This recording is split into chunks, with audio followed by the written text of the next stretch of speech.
नमस्कार। नवरात्र के महीने में शक्ति स्वरूपा माँ दुर्गा के विभिन्न रूपों का पूजा अर्चना किया जाता है। कहा जाता है कि नवरात्र के महीने में माँ दुर्गा की पूजा से विशेष लाभ होता है। पीठ रोहतास के कैमूर पहाड़ी की तलहटी में स्थित है, जिसके बारे में ऐसा कहा जाता है कि इस पीठ के बारे में न केवल ऐतिहासिक पन्नों में इसकी विशेषता दर्ज है, बल्कि पुरातात्विक शिलालेखों में भी बाकायदा माँ की महिमा का वर्णन किया गया है। प्रताप धवल देव जो खरवार वंशीय शासक थे, उनके शिलालेख में माँ तारा की महिमा का बखान किया गया है। हमारे साथ यहाँ के पुजारी हैं पंडित गौरी जी, जिनसे बात करेंगे और जानने की कोशिश करेंगे कि नवरात्र के महीने में माँ की जो पूजा अर्चना होती है उसका फल किस तरह से प्राप्त होता है और माँ के किस स्वरूप की यहाँ पर पूजा अर्चना होती है। यहाँ पर जो पूजा अर्चना होती है नवरात्र के महीने में, माँ के किस स्वरूप की पूजा होती है यहाँ पर? यहाँ माँ भगवती, महाकाली, महालक्ष्मी और महासरस्वती तीनों रूप में विराजमान हैं। यह भगवती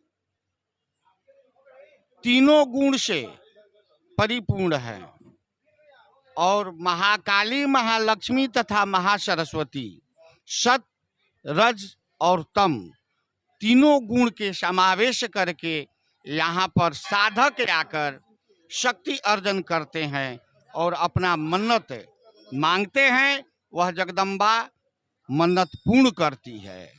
अक्सर इस माता का संबंध जो 10 महाविद्या जो बौद्ध धर्म की देवी है उसे जोड़कर देखा जाता है, चर्चा भी की जाती है। उससे कितना सहमत है? नहीं, काली तारा महाविद्या खोड सी भुवनेश्वरी भैरवी छिन्न मस्तिका च विद्या धूमावती तथा बगला सिद्ध विद्या च मातंगी कमलात्मिका। यह जो है तारा बंगाल बोलपुर में है, उससे संबंध यहाँ नहीं है, लेकिन उसका उपपीठ यह है। जैसा इनका कहना है कि जो जिस तरह से संबंध जोड़ा जाता है उस संबंध से इस जो मंदिर है, जो पीठ है, उसका कोई लेना देना नहीं है। शक्ति पीठ के रूप में इस मंदिर का ख्याति प्राप्त है और इसी रूप में इस धाम को जाना जाता है। एक साधक हैं जो बहुत दिनों से इसी माँ की साधना में लगे रहते हैं, जो 9 दिनों तक इसी धाम पर डटे रहते हैं और जब आरती या पूजा अर्चना होती है उस समय इनकी पूजा भक्ति भाव देखने लायक ही बनती है। हम बात कर रहे हैं सासाराम से 5 बार विधायक पद को सुशोभित कर चुके जवाहर प्रसाद जी का, जो भक्ति के मामले में ऐसे साधक माने जाते हैं कि जब भी माँ की आरती की धुन बजती है ये पूरे भक्ति भाव में आ जाते हैं और इनकी भक्ति को देखने के लिए लोग दूर दूर से भी आकर दर्शन करना चाहते हैं, इनको खुद इनका दर्शन करना चाहते हैं। आप एक चीज बताइए, आप साधक के रूप में माँ को कैसे जानते हैं? मैं जब बाल गोपाल था, जब लड़का था, तब से माँ बाल रूप में हम इनका दर्शन किए हैं। माता जी बाल रूप में है और ये विंध्य पर्वत है, कैमूर पर्वत नहीं है, ये विंध्य पर्वत है। अब विंध्य पर्वत के शिखला में एक से तिलस्मी चीज है। मैं जेठ में ले चलकर दिखाऊंगा कि कौन सा ऐसा तिलस्मी है। माता जी का कृपा है, ये हम लोग का नहीं बनाया, आज से नहीं, अनादि काल से ये माता जी है और कोई माता जी बनाई हुई नहीं है।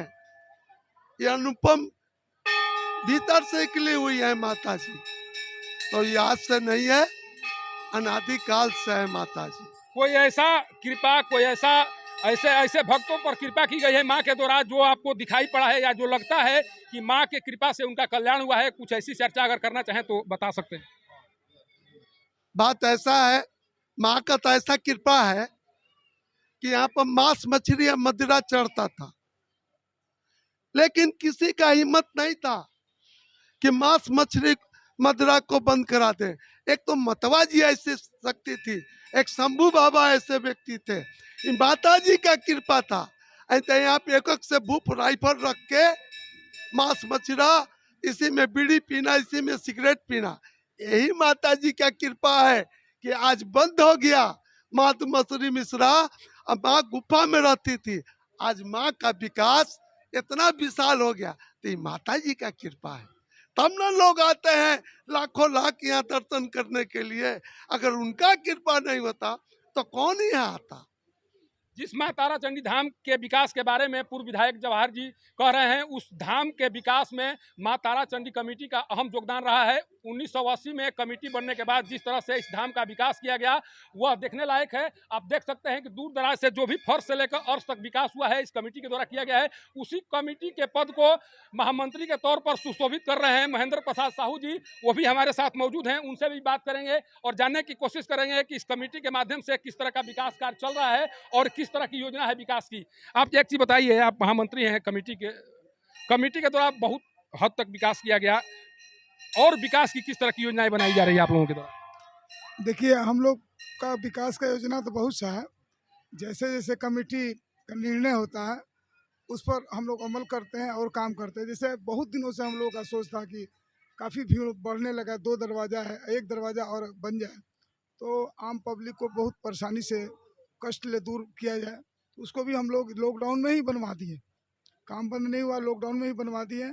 और अभी भी बहुत सा काम बाकी है विकास का। हम लोग सोच रहे हैं कि एक छोटा सा हॉस्पिटल खोले, छोटा से बड़ा हो जाएगा ताकि लोगों को यहाँ अगल बगल के गांव है वहाँ के लोगों को शहर ना जाकर यहाँ पर इलाज हो।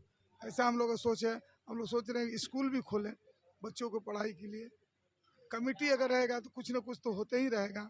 और बहुत सा ऐसा हम लोग देखे हैं कि बहुत से यहाँ दाता आते हैं कि बोले हैं कि भाई हम लोगों ने माता का ये मनता मान के गया, कोई बीमारी से बच गया, कोई मतलब कि दुर्घटना से बच गया। बहुत से गाड़ियाँ चलती है NH है और वो ड्राइवर आते हैं कहते हैं माता जी के सामने हम लोग गुजर रहे थे, हम लोग का टायर आगे का फट गया और गाड़ी वहीं रुक गया। गाड़ी पलटा नहीं, जो गाड़ी पलट जाना चाहिए। माता कृपा। तो जब भी NH से गुजरते हैं, अप डाउन करते हैं 1 महीना 2 महीना पर, तो माता जी का दर्शन करके और जो भी उनसे सफलता हो दान पेटिका में डाल के ही जाते हैं। जैसा जिस तरह से महिमा का वर्णन इनके द्वारा किया जा रहा है, इसमें कहने में कोई भी संकोच नहीं होगा कि कन्याकुमारी से लेकर कश्मीर तक माँ के महिमा के प्रचार प्रसार में तारा चंडी कमेटी का बहुत बड़ा योगदान रहा है। कोई भी धर्मावलंबी जो धर्म में आस्था रखता हो वो इस माँ की महिमा को जरूर जानता होगा।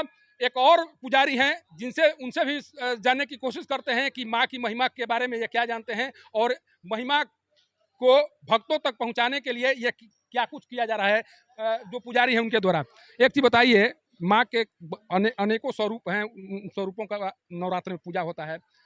माँ के किस स्वरूप यहाँ पर जो पूजा हो रही है किस स्वरूप की पूजा हो रही है? ये तो शक्तिपीठ है। अष्टाबीन कलियुग है। अष्ट मने 8 और बीन मने 20 है ना। 20 और 28 28वां कलिकाल है।